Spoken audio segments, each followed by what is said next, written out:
고요한 마음에 번뇌가 일어나듯 뭉게뭉게 피어난 구름이 하늘을 가린다. 어디 변화하는 것이 구름만인가?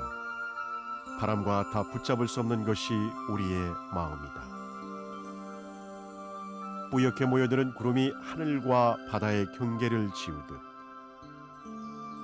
수시로 찾아드는 탐욕이 마음의 빈자리를 서서히 물들여간다. 바다와 육지의 경계, 세간과 출세간의 경계, 탐욕과 선정의 경계, 그 경계를 밝히듯 다도의 푸른 바다에 향이람이 서 있다.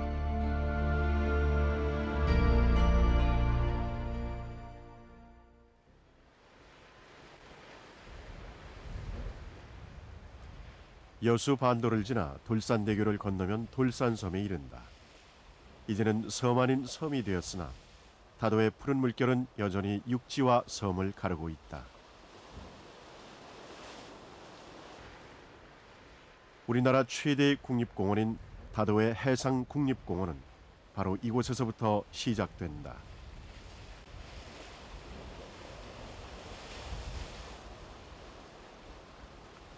푸른 하늘과 출렁이는 바다에 뿌려놓은 듯 섬들이 솟아있고 그 천태만상의 크고 작은 자태가 아득하다 못해 극락세계의 황금 연못을 연상케 한다.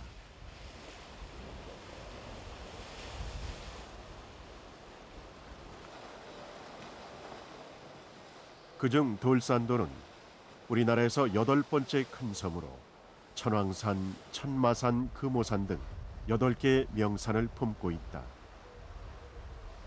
거기에서 남쪽 가장 끝자락에 금오산이 있다. 금오산, 쇠금자의 거북이오, 산의 형상이 거북을 닮았다 해서 지어진 이름인데 거북이가 등에 업고 있는 도량이 바로 관음성지 향이람이다.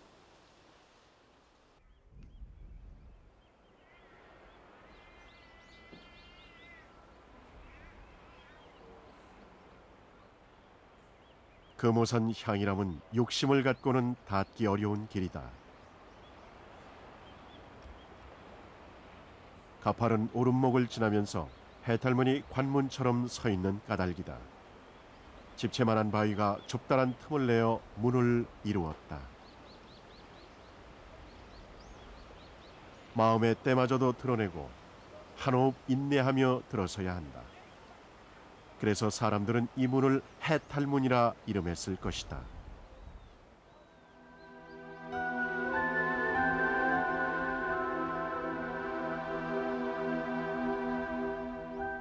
바라는 마음, 욕심내는 마음, 그 결진 마음까지 다 털어내고 들어서라.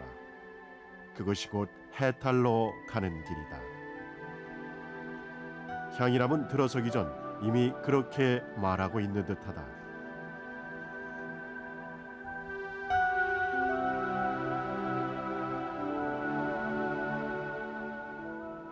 향이라면은 유독 돌문이 많다. 관음전으로 가는 길, 대웅전으로 가는 길목마다 돌문이 서 있다. 그래서 향이람을 다 돌아보려면 7개의 돌문을 지나야 한다고 한다.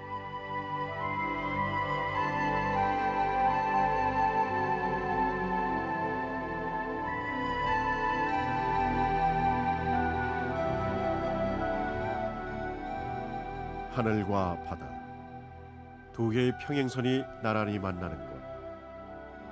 다도의 먼 수평선을 바라보며 암자가 수행자처럼 서 있다. 신라로부터 1300년 그렇게 있어온 자리이다. 그 유장한 세월을 말하듯 향이람은 여러 개의 이름을 거쳐왔다. 원효스님이 처음에 원통함으로 창건을 했고 이후 금오암, 책류암, 영구암을 거쳐 향이람으로 지금의 사명을 갖게 된 것이다. 그 이름들은 지금도 향이람 각 당우의 이름으로 남아 옛 자취를 전하고 있다. 그러나 오랜 세월 변치 않은 것은 향이람이 관음성지였다는 사실이다.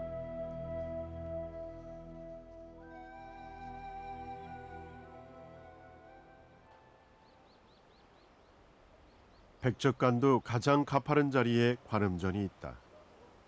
향이람에는 관음전만 두 곳이 있는데 이곳은 달리 용왕전이라고도 부른다.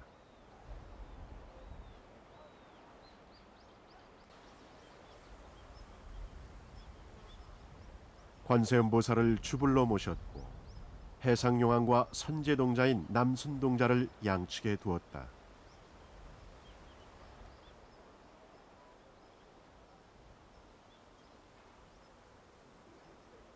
부리부리한 눈망울로 세상사를 살피는 해상용왕, 그리고 관음보살을 친견하는 선제동자. 향이람 용왕전은 바다를 대하는 어부의 마음을 헤아리듯 해상용왕으로 이 풍랑을 다스리게 하였다. 그리고 선제동자를 통해서 고해를 헤쳐나가는 지혜와 희망의 메시지를 전하고자 했던 듯하다.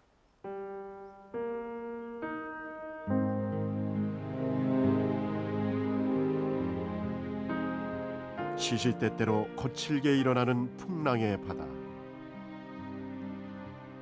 그러나 기도의 마음이 어느 땐가 고요한 세계를 이루면 저 바다의 풍경처럼 만물을 비춰낼 해인 산매에 이르지 않을까.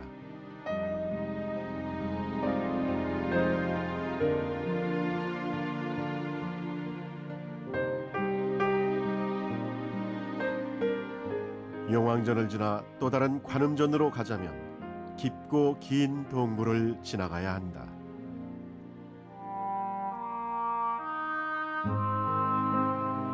낮에도 불을 밝혀야 할 정도로 깊은 길이다.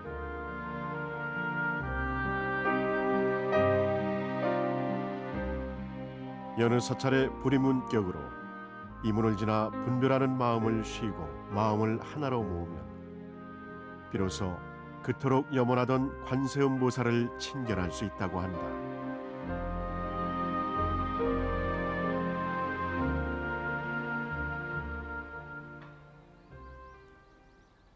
향이람 관음전.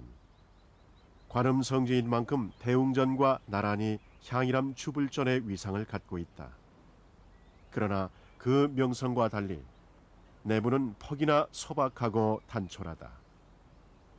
화려한 치장을 거두고 기도 정진초로서의 격을 강조하고 있는 듯하다.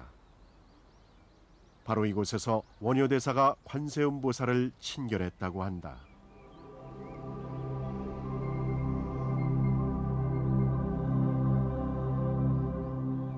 관세음보살은 그 뜻 그대로 세상의 모든 소리를 관하는 보살이다.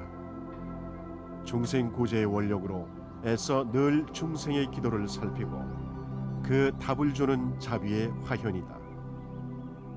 그래서 관세음보살은 마음을 다해 부르면 반드시 친견할 수 있다고 했다. 그렇게 해서 원효대사는 이곳에서 관세음보살을 친견했다고 전해진다. 지극한 마음, 관세음보살과 하나 되는 기도로서 원효대사는 이 척박한 오지에서 관세음보살의 화연을 만났던 것이다. 어떤 모습이었을까? 마음을 다해 부른 자만이 알 수 있을 것이다.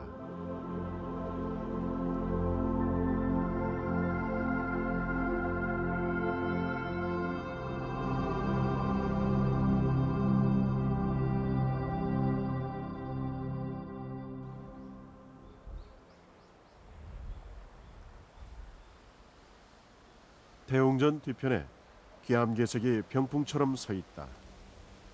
골격을 이루는 굵직한 선들이 예사롭지 않은데 거기서 원효대사의 전설이 또 하나 전해진다.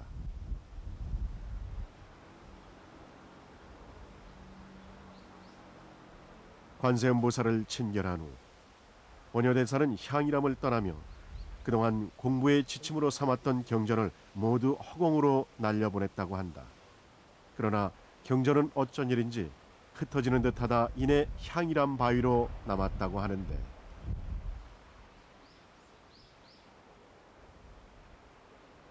그것이 바로 지금의 경전 바위다.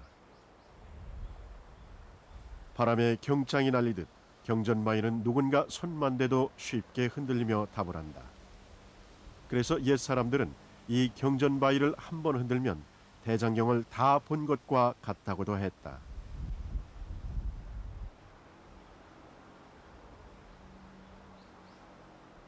그 이야기를 전하듯 바위 표면에는 마치 경문처럼 육각의 문양들이 선명하게 새겨져 있는데 그 모습이 거북이 모양을 한 금오산의 형상과도 꼭 닮아 있다.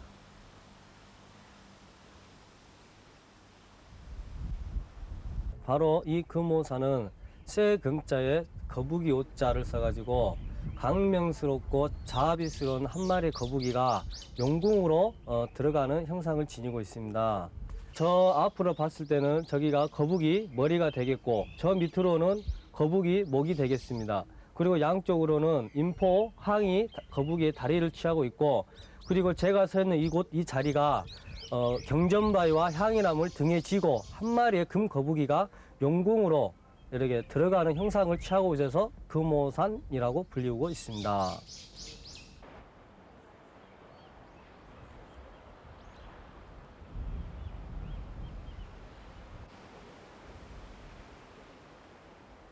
바다를 향해 순례자처럼 줄져 있는 돌거북이. 입을 꽉 다물고 있는 모습이 무건 수행자의 그 형상이다.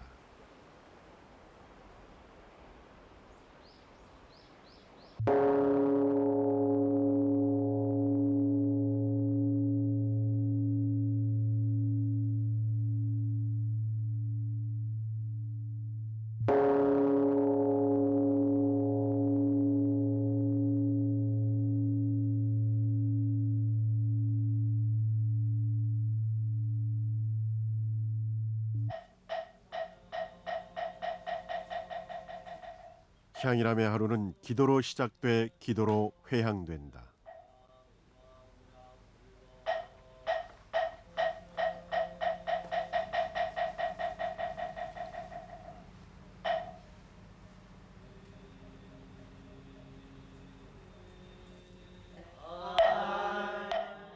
흩어진 마음자락을 단단히 여미고 구하고자 하는 그 마음까지도 몸을 낮추고 또 낮춘다.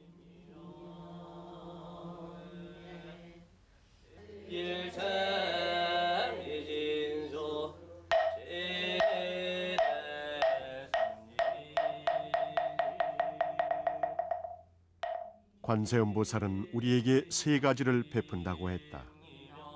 무외심, 두려움 없는 그 마음이 하나이고 무한한 자비심과 중생구제의 손길이 그 셋이다. 법은 설한 바 없이 설하고 들은 바 없이 들어야 한다고 했다. 기도 또한 그렇게 구하는 바 없이 이루어져야 할 것이다.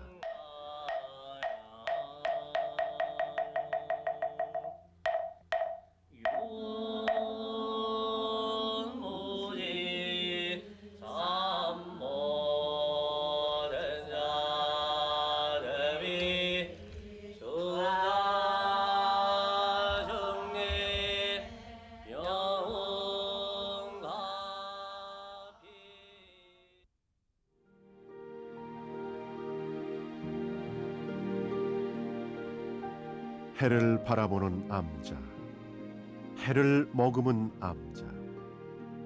향이람은 제일 먼저 일어나 가장 늦게 하루를 닫는 임의 도량이다.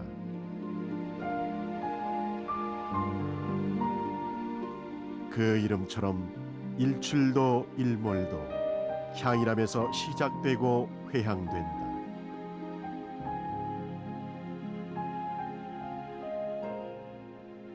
그래서 향이람에서는 그저 깨어나고 저물어가는 바다만 봐도 막힌 속이 트이는 듯하다.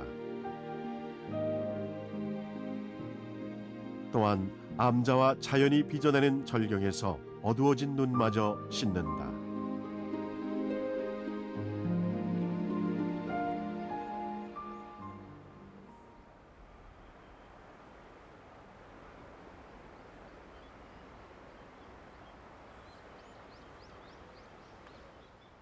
그리고 어부처럼 사색의 그물을 던진다.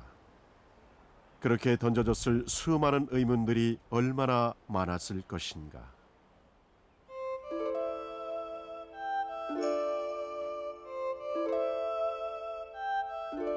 바다 저편에 화답하듯 섬들이 솟아있다.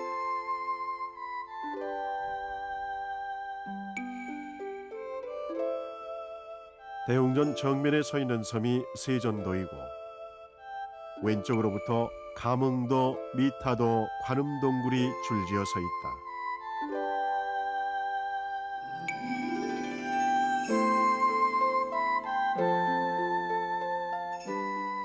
그리고 향이람 기슭에 응대라도 하듯 부처바위가 있다.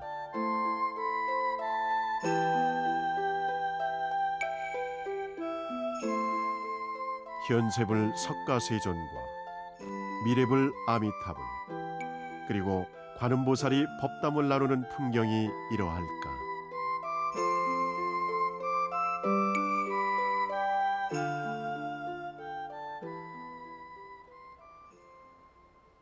관음전 앞마당에는 백일을 두른 해수 관음상이 기도하는 이의 마음을 굽어보고 있다. 한 손에는 중생의 불성을 상징하는 연꽃을, 다른 한 손에는 중생의 아픔을 치유할 감노병을,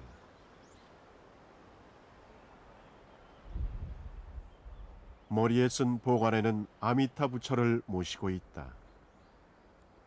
중생에 대한 무한한 믿음과 중생 애민의 마음을 표현한 것이다.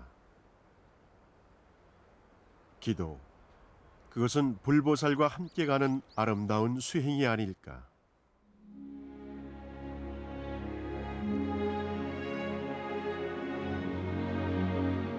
동백나무가 해바라기 하듯 동해바다를 향해 우거져 있다.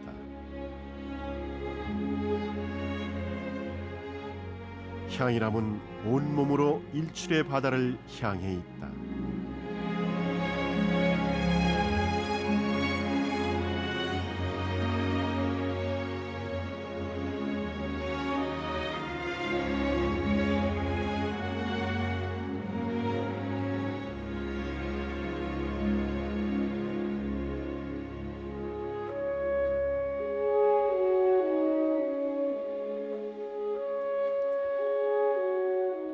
거북이가 등에 업고 용궁으로 떠나는 형상처럼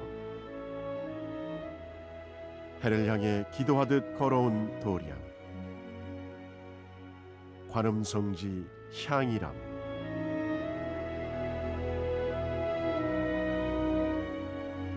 부처님이 어느 땐가 말씀했다. 강물을 떠다니는 나무 토막이 어디에도 기울지 않고 물들지 않으면 끝내 바다에 이른다. 그와 같이 수행하고 정진하면 마침내 깨달음에 이를 것이다. 하여 금오산 향이람에 오르면 어디에도 물들지 않는 관음의 빛을 머금을 것만 같은 것이다.